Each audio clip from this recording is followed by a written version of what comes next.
sa simple na pasulyap-sulyap, magpapapansin sa'yo.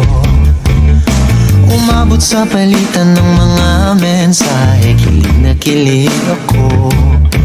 Kumusta, kain na, hello, magandang umaga. Ingat ka, pahinga, huwag kang masyadong magpupuyat pa. Naramdaman ng puso na dahan-dahan akong nahuhulog sa'yo.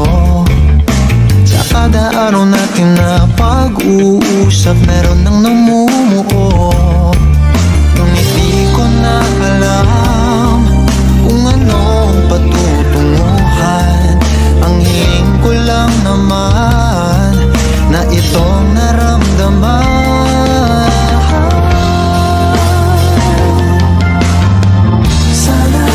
Sana naman ay mapagbigyan na at nang mapakinggan ang tibok ng puso kong sa'yo lang.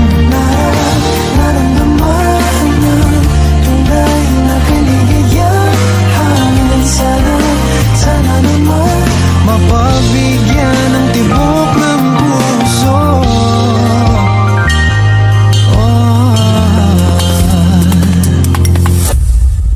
Ngunit biglang katahimikan, wala namang matandaan na nasabi baka sakaling ika'y aking nasaktan. Bigla na lamang ika'y di nagparamdam. Ako ba'y pinagsawaan o may ginagawa lang?